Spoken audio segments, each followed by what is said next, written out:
Welcome to Best Practices for Budgeting and Forecasting. This webinar is sponsored by Datarails, a financial planning and analysis platform for Excel users. It automates data consolidation, reporting, and planning while enabling finance teams to continue using their own Excel spreadsheets and financial models. I'm Shoshana Cordova, Director of Product Marketing at Datarails, and I'm really excited to introduce our fantastic panelists here to share best practices on budgeting and forecasting. We've got Steve Rosvold. Hey, Steve. Hello, Shoshana. It's great to be with you today. Yeah, it's great to have you. Steve is the founder and chief learning officer of CFO.University, a professional development center for finance leaders. Steve spent 20 years leading corporate finance teams before creating an advisory practice that grew into CFO.University, which delivers professional development to finance leaders around the globe. Great to have you here, Steve. And we've got Zachary Rial. Hi, Zach. Hey, how's it going? Great. Excellent. Zachary Rial is currently the director of finance at Peak, a marketplace and booking platform for experiences and fun things to do, like ziplining over the Ozarks, whitewater rafting in Oregon, and touring a distillery in Tennessee. Zach is based in the Salt Lake City area and has experience building out FP&A functions at growing organizations, doing things from standardizing reporting, creating budget and forecast processes, and implementing ERPs. Zach, it's great to have you on our panel. I'm glad to be here. Thanks for inviting me. And we've got Annette DeYoung. Hi, Annette. Hey, how you doing today? Great. Annette is an FP&A solutions consultant here at Datarails and a former director of financial planning at specialty packaging manufacturer JL Clark, with over 20 years of experience as an accounting executive, focusing on budgeting, forecasting, and statistical analysis. After our discussion, Annette will be demonstrating how finance teams can implement some budgeting and forecasting best practices. Now, we're about to get into our discussion that we all came here for. But before we do, just some housekeeping. If you can put your comments and questions in the Q&A, that would be great. It can be comments and questions for the panelists. It can also be comments or questions about Datarails. We've got Will Gilbert here on the back end from Datarails. He's joining us to answer some questions in the Q&A if you have any about Datarails, the FP&A platform for Excel users. All right. Now I'm going to launch a poll because we want to find out what you guys are doing and thinking about budgeting. And then we're going to start our discussion. So get ready to vote. Really want to know when you guys usually start the budgeting process. Okay, interesting. We've got 24% of you said that your fiscal year does not match the calendar year. And of those whose fiscal year does match the calendar year, we've definitely got two leading answers: September and October. It's crunch time for budget season, hey? All right, so that's a good time to be starting the budget process. Let's go to the second question. What's the most painful part of budgeting for you? So the leading answer here with 36% of you said the back and forth with other stakeholders. Interesting. And then we've got the second most popular answer was it requires so much manual work. And number 3 was how long it takes. So I hear you on all of those. Number 3, what would help you improve your budgeting the most? So most of you said better budgeting tools. And then we've got more efficient collaboration was the second. Okay, really interesting answers. Okay. Now we're going to talk about some best practices. All right, panelists. A lot of companies want to make their budgeting process more efficient and less time consuming, right? We just saw that in all of your answers, but a lot of places might not be sure how to go about it exactly. So let's get right down to best practices. The very first thing, what's the first thing you would recommend finance teams do to increase their budgeting efficiency? Zach, let's start with you. Communication. I think the biggest thing is to have a plan and to have that plan address when and what and who, and then make sure you communicate that out to all of the relevant stakeholders. Amazing. Steve, what about you? I think it's really important that the budget objectives are clear. So I think the leaders have to make sure that why are we budgeting? Is it for compensation? Is it for planning? There's a million reasons to budget, which is a terrible word, by the way. We'll get into that later. But so that'd be the number one thing. Make sure everyone's clear on what the objective of the budget is. Okay, so we've got communication. We got making sure everyone's clear on the objectives, where I'm seeing some overlap, right? Because if everyone's clear on the objectives, you probably communicated there somewhere. And Annette, what about you? So not only am I going to agree with both, Zach and Steve, but look at your actual process. What does it look like today? And identify duplication. Identify where you're duplicating work. Right? We've all been in that budget season where I'm doing something and then, somebody else is doing the exact same thing. We are duplicating the work that's being done. So I'd say map out your current process and really identify those areas where you can make some really quick wins. Okay, so identifying duplication and quick wins. All right. So that's the place where you would start. Can you guys talk about like a recommendation for someone who's already started, but maybe they want to get at whether it's like better communication or better objective definitions or better quick wins? Like, what's like a really practical tip to get to that best practice so that people can take this and just go and implement right away? Annette, why don't you start? Set expectations and set them early. Right, because a lot of time in the budget, it's not just you doing the budget. At least I would hope not. I think in some smaller companies, absolutely, but set those expectations with all of the stakeholders early on in the process so that they know what their deadlines are, what is expected of them, right? Because a lot of times when you don't set that up front, you always get the, I didn't know that was due yesterday, right? Or, to that point, that whole wish list, because I've done it so many times, right? That first budget comes back and you're like, what in the world? And everybody throws in everything in the hopes that something will stick, right? And so again, setting that expectation that it really needs to be realistic so that you're not going back and having to redo it multiple times more than you probably should. Okay, so set realistic expectations with stakeholders. Sounds like a plan. Zach, what about you? Yeah, so I think Annette's answer is really crucial. And I think to add on to that, you need to be proactive in those expectations. Mm-hmm. So I had a wonderful learning experience earlier in my career where I gave everybody a deadline and I communicated the deadline a couple of times, right? And then the deadline came and I was like, all right, let's go. And I logged in and I was like, wow, these numbers are so far off what we're going to do this year. Like, this just isn't possible. And my boss came in and he's like, well, it doesn't look like half the people submitted anything. And I was like, oh, man, that really sucks. And he's like, yeah, you better go get it all done now. And I was like, wait, how's this my fault? And he's like, well, did you email them last week to say, hey, I noticed you haven't submitted anything yet. Do you need anything? Do you need some help? Like, were you ahead of this? Did you know who the people who hadn't submitted yet were before 6 p.m. tonight? And I was like, no, I didn't. And he was like, that's on you. That's your fault. And so, I think we need to be proactive and we need to say, here are my stakeholders. Here's who's done it already. Here's who hasn't. Let me go offer some help. Let me go be that little squeaky wheel so that they pay attention to me and they get this done, right? All right, be the squeaky wheel. Yes. Steve, what about you? Are you in favor of squeaky wheels?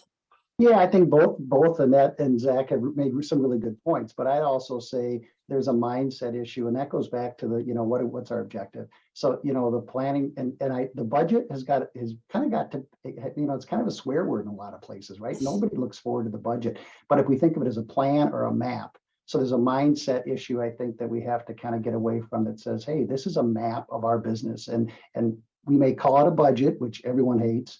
But that's one thing. And the other thing I'd say is making sure that we think of the financial statements at the end. So it's got a link to the financials. And sometimes we forget that piece. We go on planning and if we haven't connected it to the 3 financial statements, those kind of can become an afterthought, and those really need to be upfront thinking, how are we going to get from A to B? And the B part ends up being an income statement, a balance sheet, and a cash flow statement. And if we aren't preparing those from the budget, and a lot of people just do income statements, that you're going to run into, you're not really doing a full plan, is what I'd say. Okay, that's interesting. Thanks, Steve. So you're saying basically you're doing the budget, but you're not just doing the budget. You've got to keep other things in mind also, so that the budget has an impact on the rest of your financials. Yeah.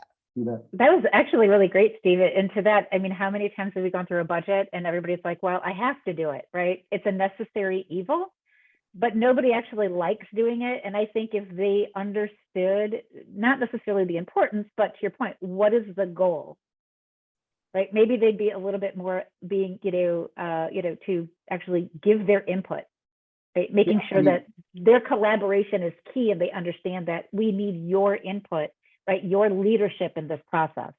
And this is what we're going to get out of it. This is what we're trying to do out of it. And I think that really is important. And like I said, the budget word is, it's a B word, right? So you got to be kind of careful. It's but it's so valuable. That process is so valuable. We just got to get a name that we all love to do, and that'll fix a lot of problems.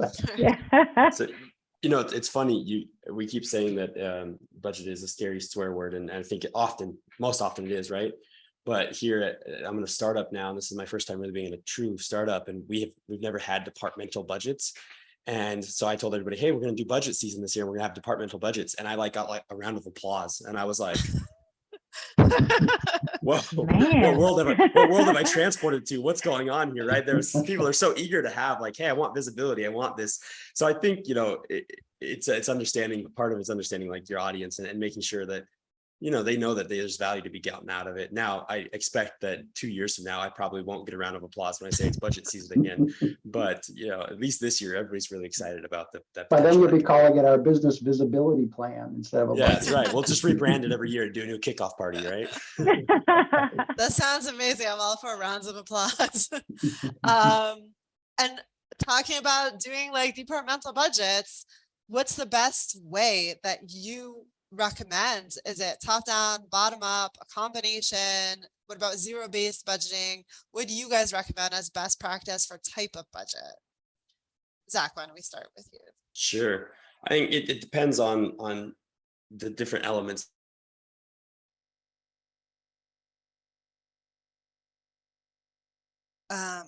We can come back to Zach. Yeah, we can come back to Zach. Steve, you want to pick up? It looks like there was from there. There's some things that are. Oh, Zach, there was a bit of a technical difficulty. Can you start from the beginning? Am I back now? Yeah, you're back. Sorry about that. You're great. Yeah. So what I was saying is, I think it really, you have to play it by, each department's going to be a little different, right? And in each company, in each situation is going to be a little different. And so some places it makes a lot of sense to do bottoms up, and you really need to do that to really understand what's going on in the department. And then there's certain elements of a forecast that kind of makes sense to do bottoms up always. Headcount is one of those things that you kind of almost always want to do bottom up, right? You have a very clear picture of what that is and what that's going to cost you.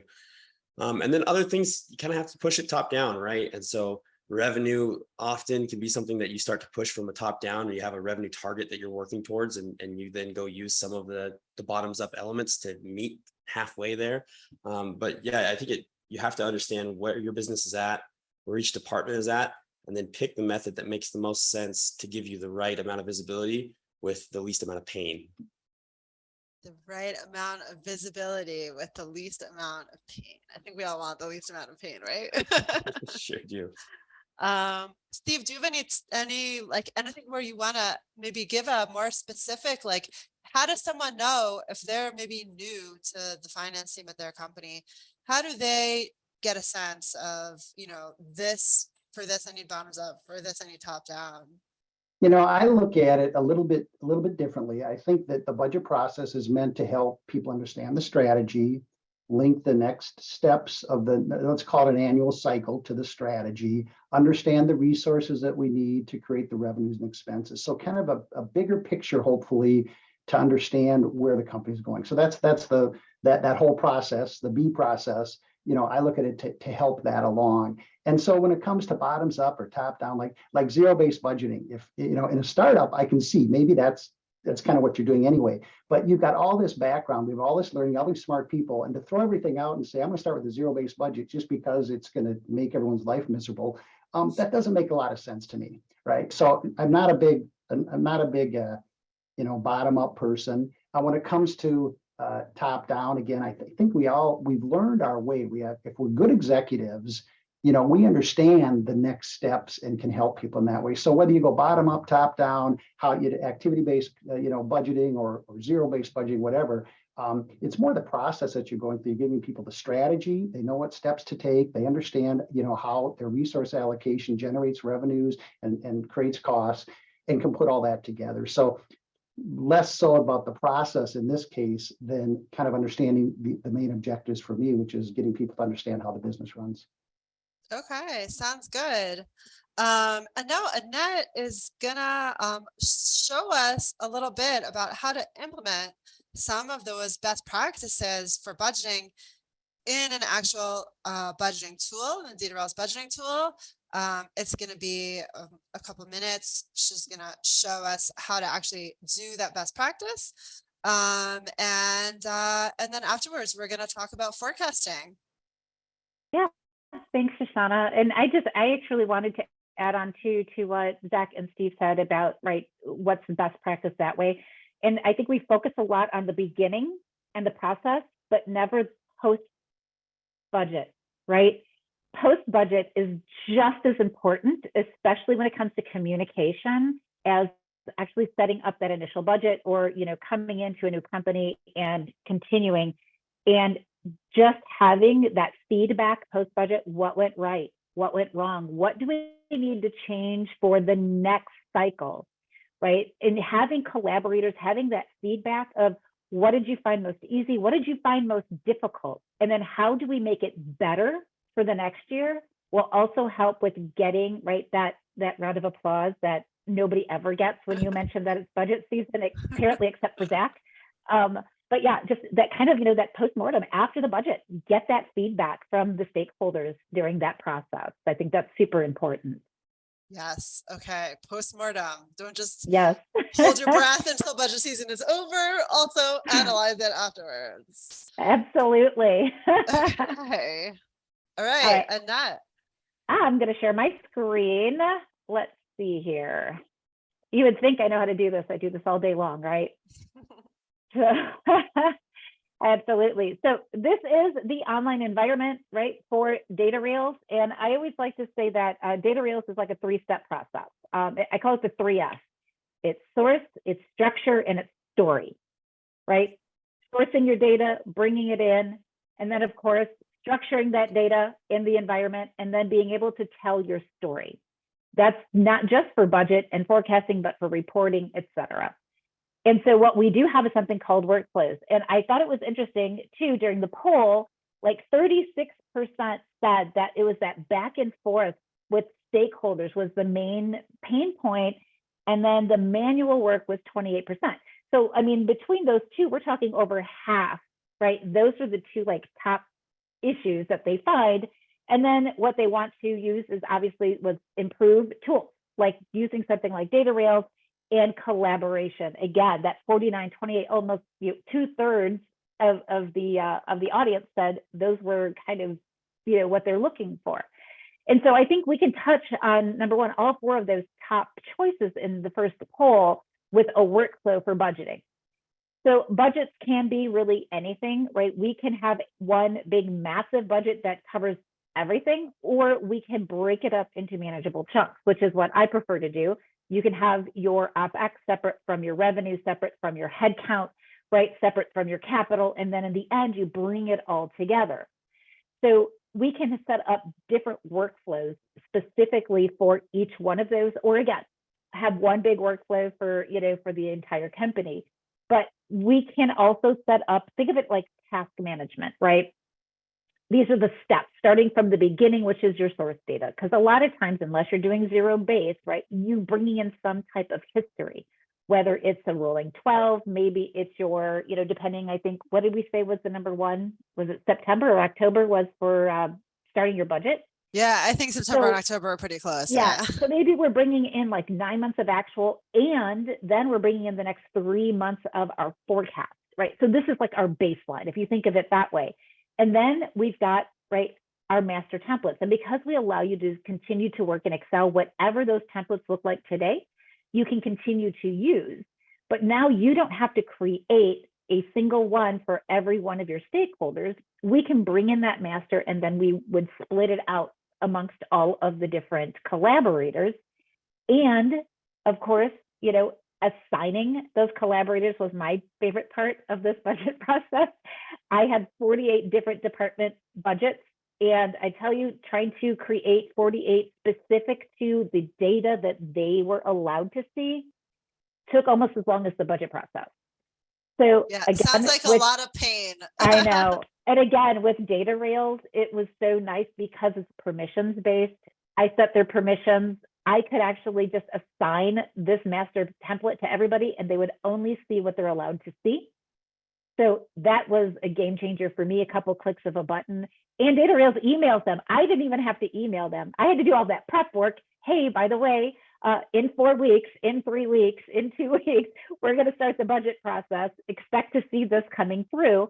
But now that we have everybody assigned, right, they Wait, can come out. Annette, I'm just going to interrupt you for a minute because I think Yeah. not all the audience knows this about you, but Annette was actually a customer of Datarails at JL Yeah. Clark and was using Datarails on a day-to-day basis before joining Datarails. So she has like a really all-around view of how it works. Absolutely. Yeah, this was a lifesaver, I'm telling you, for budget. Try consolidating 48 templates together just in Excel by yourself. And then somebody says, oh, I have to make this one change. Yeah. Not fun. Moving not on. fun. No, not fun at all. So again, assign, and then as the overall process owner, right, finance and accounting, now you have one source of truth. You have one place that best practice, right? Because of course, the back and forth between the stakeholders, the manual labor. So let's take out that manual work first of all. That's what I've kind of shown so far. But now you've got that back and forth. You don't have to rely on email. You don't have to rely on Teams messages, passing in the hall while you're getting your cup of coffee, right? To have those conversations with stakeholders. Now you can have it straight from within the platform. Here you can see where everybody is in the process. And then of course, this is where we can have, we can add those comments, right? Hey, I see that you budgeted, for 17 new heads. Why, right? So having kind of those questions, and a lot of times it's a typo, right? Why did you, budget $100,000 when the last rolling 12 you spent 10? Having that collaboration here in the platform, number one, will automatically email them. It'll email you. You still have that email, but you also have that trail in Datarails. And what's nice is that once it's been submitted, you can preview it. Obviously, you could download it, but you can approve it. That was my favorite part, because now that it was approved, it was locked.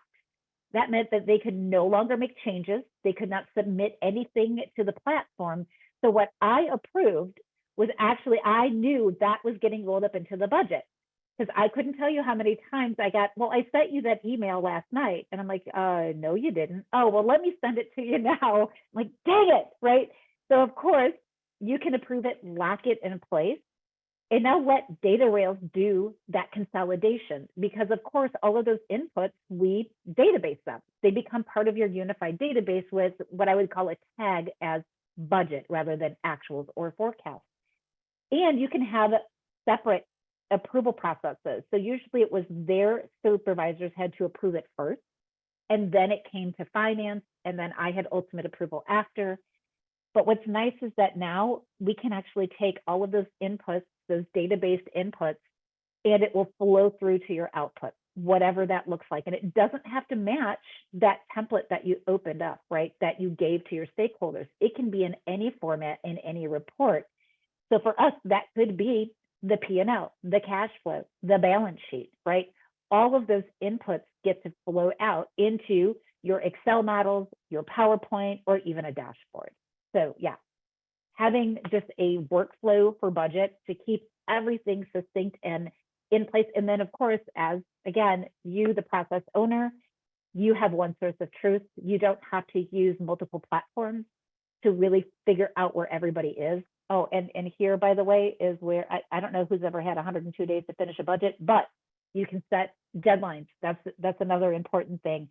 And so I think, Zach, that would have helped, because Datarails will send out those reminders.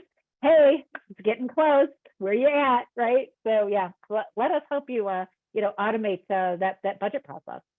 Yeah, all that good communication and collaboration that we just talked about as being so Absolutely. important.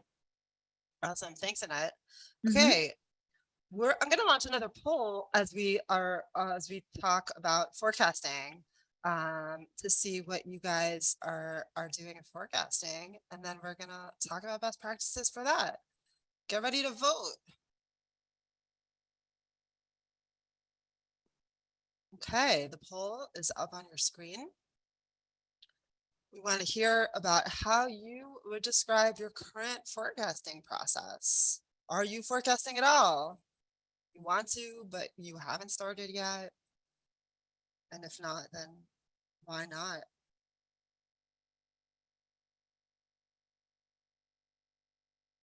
I see people are starting to vote. Keep voting.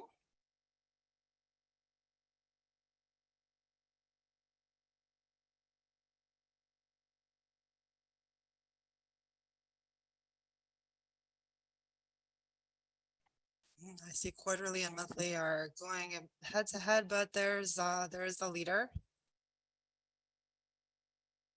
What would help you kick off or improve your forecasting the most?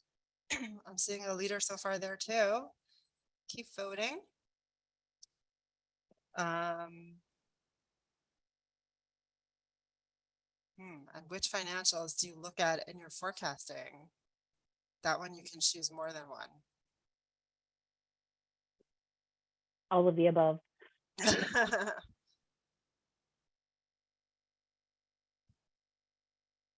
Okay.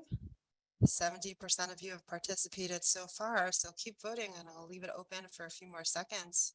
So a few more of you can vote. It's really interesting to hear what all of you guys are going through. We want to share our best practices with you, but we also want to hear what you guys are doing. Okay, I'm leaving it open for a couple more seconds. So get your last votes in. And I'm going to close the poll. Okay, now I'm going to share the results. Okay. So how would you describe your forecasting process? So 30% of you said quarterly forecasting, and you think that that's the right timing. Okay, so that was the leader.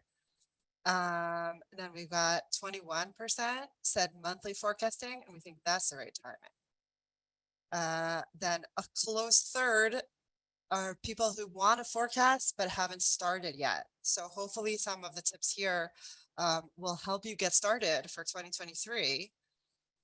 And yeah, very few of you said that you don't see the need to forecast, so that's good. And what would help you kick off or improve your forecasting the most?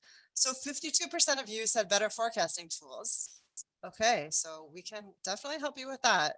And a bunch of you, we've got 18% more accessible data and 16% more efficient collaboration. And which financials do you look at in your forecasting? So revenue, no surprise, a big leader, but it's head to head with costs. So 84% on both, since there was a multiple choice, and sales came in, then headcount, and then sales, and then economic factors. Okay, interesting. I actually thought maybe economic factors would be a little bit higher this year, all right. Now let's talk about forecasting. Okay, so we saw that most people are ready to forecast or have already started forecasting, but I do think it's still important to talk about why it's important to do forecasting in the first place? And let's also talk about how often, because I see there's like kind of mixed monthly, quarterly. What do you guys recommend? Why is it important? And how often do you recommend? Steve, let's start with you. I think forecasting, and but by the way, Jonathan Marciano, who you guys know well at Datarails, wrote this article. I just ran across it the other day, kind of accidentally. And he talked about the history of budgeting and forecasting. And it goes way back to the days of governments. And it really wasn't a big thing for corporates until the 1920s when I think it was GM and McKinsey. But anyway, so you see that it's got a long history in it, right? And so with that long history it gets old. And what's happened for us is business is moving so fast. The forecast is really becoming super important. And so I was kind of surprised to see that people are comfortable reforecasting quarterly with the speed. And my sense is that monthly is kind of the most common with the clients I'm working with. And last week I was meeting with a client working on a different project and they're owned by private equity. And they're being asked to do weekly forecasts. So I think there's some real driving factors depending on who the owners are, but I think, we're moving to a time where forecasts, with business moving so quickly today and not getting any slower, that the forecasts are going to be more often is going to be more important. Mm-hmm. Okay, Annette, what about you? Yeah, so I've always done monthly forecasting for most parts, right? So yes, can you do quarterly? Absolutely. But does it give you enough time to pivot as the market changes or as your customer base changes, or as Steve said, right? Because everything is moving so fast, and the amount of data that is being consumed on a daily basis, right? So everything is moving incredibly fast, but cash flow, that should probably be forecasted a lot more than quarterly, because cash is king, right? That's really what runs your business. And so could you have like a rolling cash forecast, maybe weekly? Absolutely, right? Even monthly would be fine. I would not be comfortable with a quarterly cash forecast. So you can reforecast different aspects of your business at different times, depending on really the need of the business. Yeah, that's a really good point, that it doesn't have to be all or nothing, right? Some of it can be weekly, some of it can be monthly, some of it can be quarterly. Zach, where do you weigh in on that? Yeah, so I've mostly done quarterly forecasts, but I'm gonna put a caveat to that, right? And so my quarterly forecasts have been my published quarterly forecasts, and I think there's a very big difference there. Every month, and I think this is leaning right into what Steve said, is historically speaking, you do your monthly reviews, your MBRs, or whatever you might call them, right? And those are like, well, here's what happened last month, and here's what happened last month, and here's what happened last month, and here's how we're doing the quarter to date, right? That's not a lot. That doesn't do a lot of good, right? And that's not our job as a finance person. A finance person is supposed to be looking at the future, looking ahead. We don't need to look backwards. We only look backwards to give us information about the future. And so I think you're kind of always reforecasting, because if you're doing your MBRs and you're using them for the tool that they could be, what you're doing is saying, here's what happened last month, and here's how I think that's going to change what's going to happen over the next 3 months, 6 months, 9 months, right? And that doesn't mean you've gone through this formal, reforecast process where you have this published forecast that everybody's signed off on and everybody's given approvals for, and you've changed your hiring plan and all these things, right? That's a lot of work, and doing that every month sounds really exhausting to me, right? But you're still looking at your key drivers and you're saying what happened and how does that affect us, right? And I think to Annette's point, yeah, cash is king. In every private equity owned business I've been at, I had to report a weekly cash flow and a 13-week rolling cash flow on top of that, right? Private equity likes to see that. They want to know what's happening with your cash over the next 13 weeks. And so every week on Thursday, I published the weekly cash flow report and had a 13-week forecast on it. So, there's different ways to slice it, so it's not this huge daunting task every month. Okay, cool. And what do you guys think about best practices in terms of what inputs go into the forecast and what you should be measuring? Like we saw, a lot of people are looking at revenue, sales, headcount. Do you guys agree that those are kind of maybe among the top three? We also talk about cash flow. Are there other things that people should be forecasting, and like what are the inputs that they should be looking at? Annette? Yeah, so I'm in finance, right? I don't run the business. And so collaboration is still king, even in a forecasting process, right? Now, can I forecast out cash flow? Yeah, right. I don't need inputs for that part. But coming from a manufacturing background, which is where I spent most of my career, I have no idea what they're planning out on that shop floor from month to month. And I think, Zach, you had mentioned too, you're always looking back, right? How did we do this month, right? What happened, right? But what we don't look at, and usually we only talk about the misses, not necessarily where they didn't spend the money. So now it's like, okay, but are you still going to? So what is the timing of that forecast, right?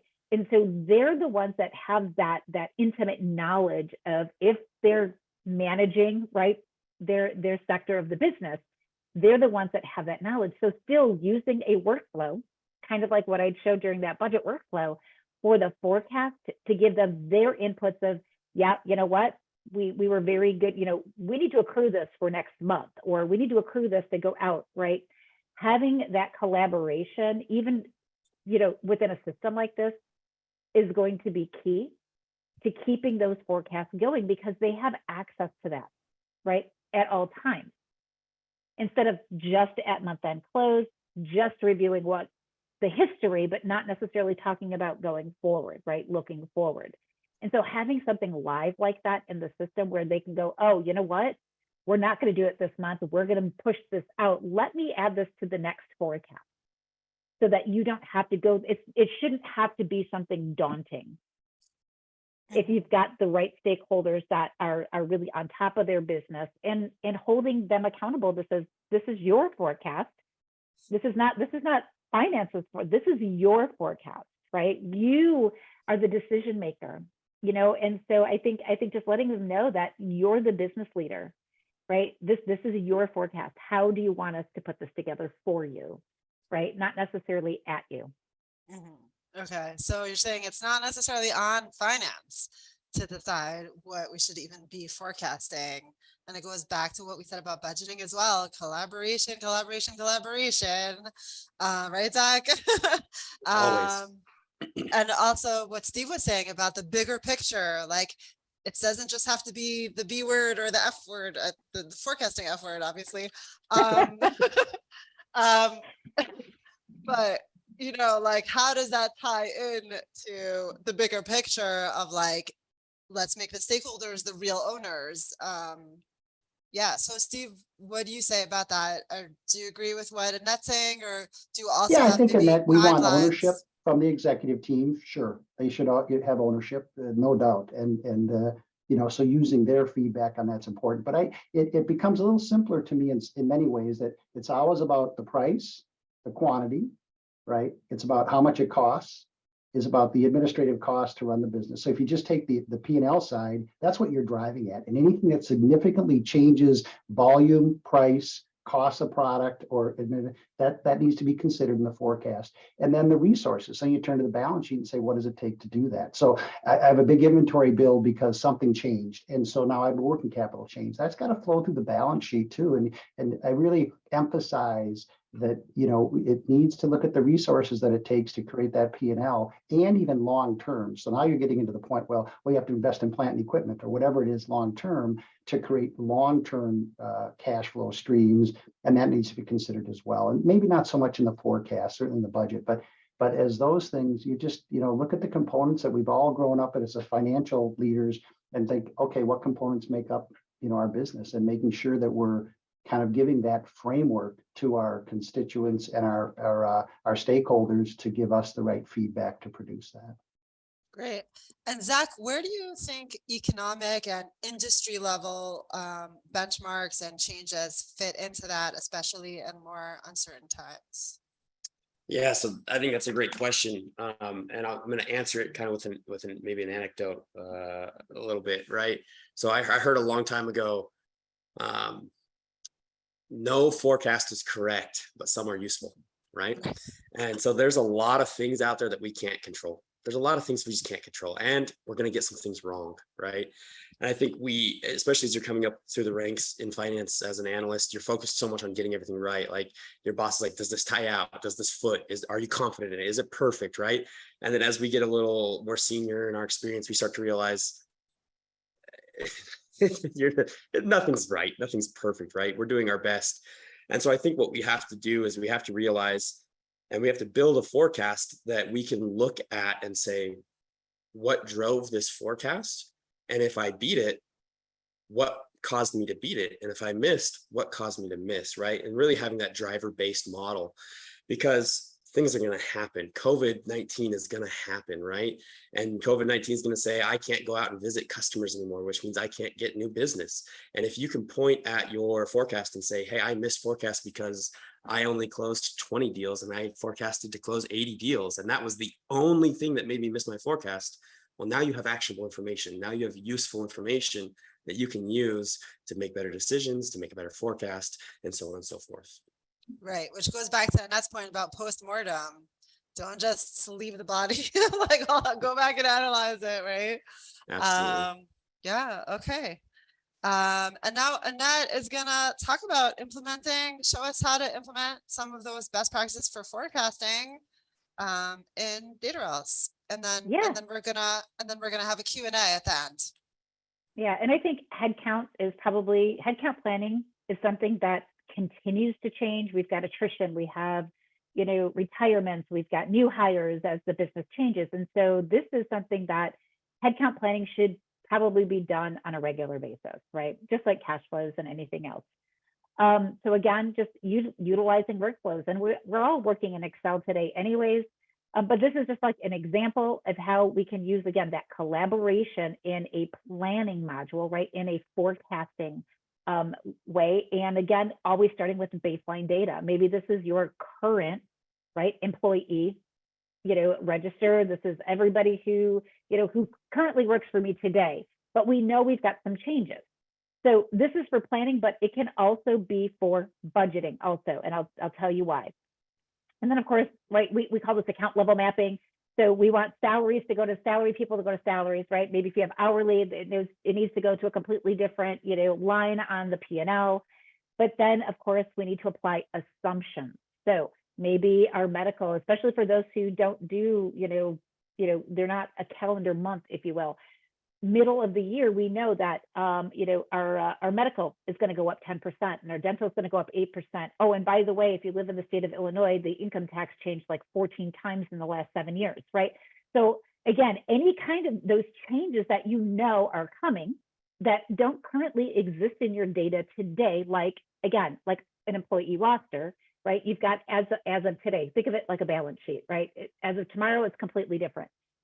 So having to, you can apply any kind of assumptions, benefits, taxes, etc.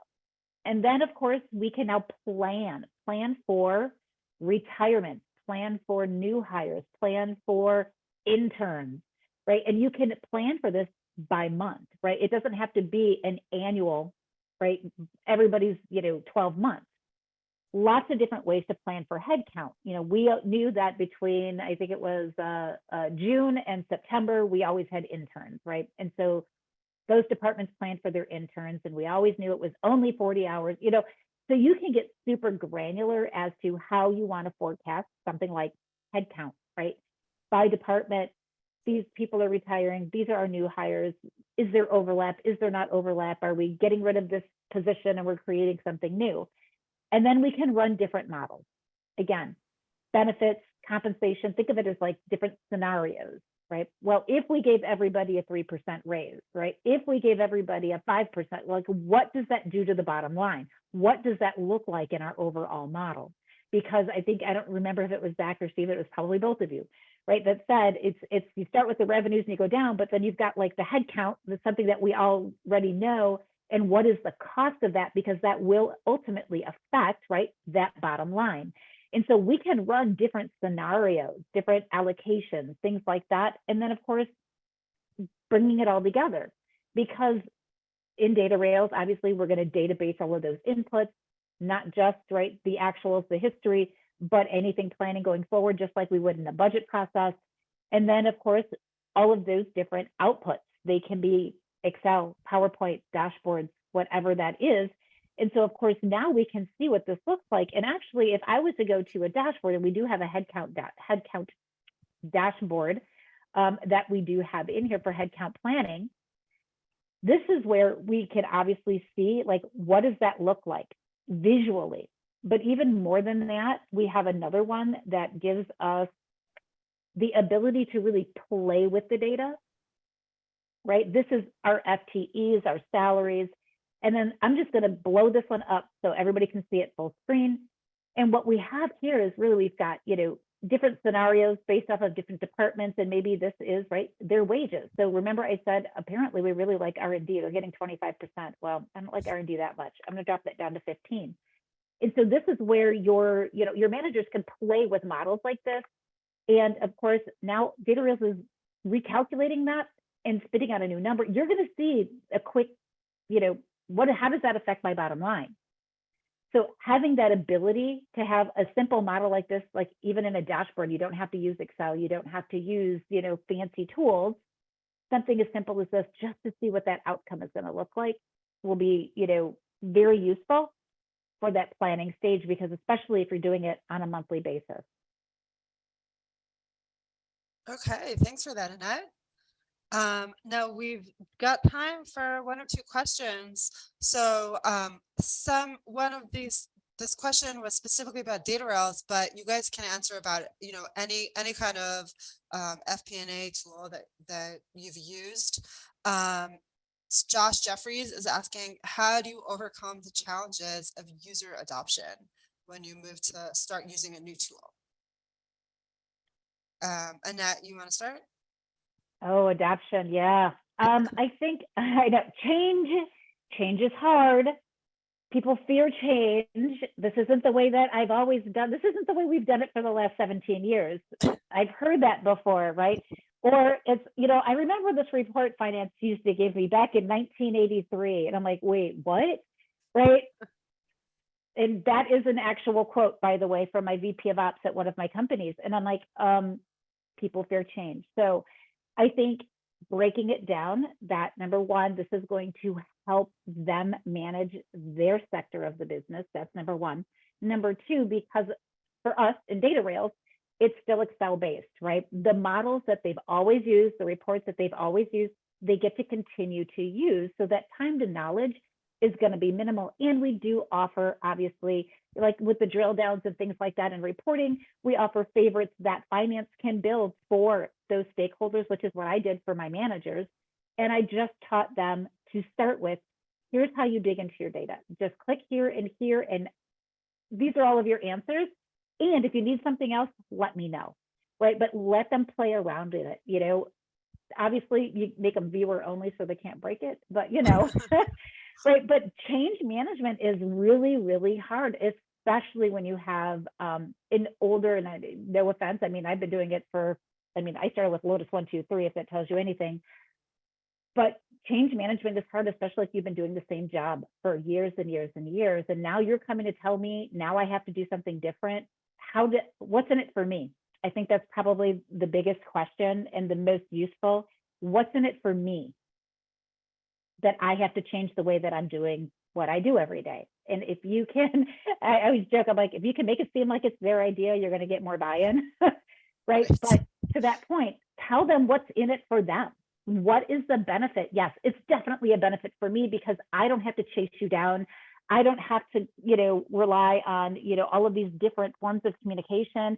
I can automate my reports. I can do all of this stuff. Yes, I see the benefit for me, but sometimes we lose sight of what's the benefit for the stakeholders. Okay, thanks, Annette. And Zach and Steve, you can talk about change adoption for any new tool. And I think also it's relevant we saw that some people on the webinar want to do forecasting, but haven't started yet. And maybe they also need some tips on change management. So, what do you guys think, whether it's like bringing in a new tool for the finance team or just starting to forecast when it's a process that hasn't existed in the company yet?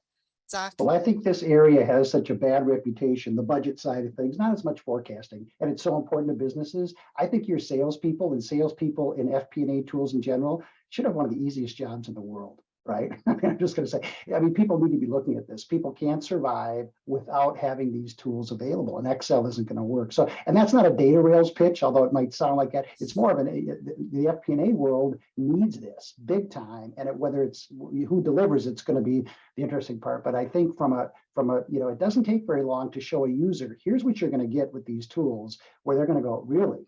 And so I think it's more which one rather than and the change management, and that's right. People are going to put their fence up a little bit, but I think you get over that hurdle pretty quick when you see well, I don't have to do this anymore, and this is what I'm going to get. I think it's your salespeople have the easiest sales. You can tell them this, Shoshana, they have the easiest sale in technology right now. Okay, thanks, Steve. And Zach, what about you? Yeah, so you two might, Annette and Shoshana, you might want to plug your ears for a second here, but I think it's important to recognize that no technology is going to solve things, right? It will be a catalyst for change. It can be a catalyst for improvement, but it is not the improvement, right? It is not the change. And so you have to make sure before you launch one of these, you have good, clean processes, good, clean documentation that everybody knows what's going to happen, right? Because the worst thing that you could do is pay a good chunk of money to put something in place and then not use it the right way, and then have everybody hate it, and then it not be used to its potential, right? And so I think, Datarails, all the tools that exist out there, to Steve's point, are wonderful tools, and they enable you to do so much more as a business. But unless your foundation is secure, it's not gonna accomplish very much. And then to the change management portion, I think I had the benefit of sitting on some change management courses in my career, and one of the things that you learn is there's early adopters, and they're awesome and great, and we often want to go like run to them and praise them and have them be our buddies, but that doesn't do us a lot of good because they've already adopted, right? There's a group of people who are cautiously optimistic, maybe fighting against you a little bit. And if you can win one or two of those people over and convince them and show them the beauty of the product or the beauty of the thing that you're doing, they will convince everybody else to come, because everybody else will see them and say, hey, those people fought against it and now they like it. So clearly I'm missing something, and then they will join them. And so you have to really focus on who you're going to spend your time on, and realize that there are going to be some people who just want to blow things up, and that's not a good use of your time either, because they're never going to adopt. And so you have to just find the right group, focus on them, and get them to come over, and they'll bring others with them. Okay, thanks, Zach. So we've got what's in it for you, right? And not like trying to, win people over, making it clear like what they get out of it. And we've got technology as a catalyst, right? Like if you don't have processes in place, it's the technology plus human, right? It's not like just technology or just human doing all the manual effort on their own. It's the combination that really is where the magic happens. And you guys have been awesome panelists, and you made the magic happen here on this webinar. So I want to thank you so much, Zach, Steve, Annette. Really great conversation. Annette, thank you for showing us the best practices in Datarails for budgeting and forecasting. If anybody wants a more personalized view of how it can help them, their company, you can go to www.datarails.com. I also put the link in the chat and request a more individualized demo so that you can really see how it can help your company. Thank you guys so much, and have a great Tuesday. Bye. Thank you. Bye-bye.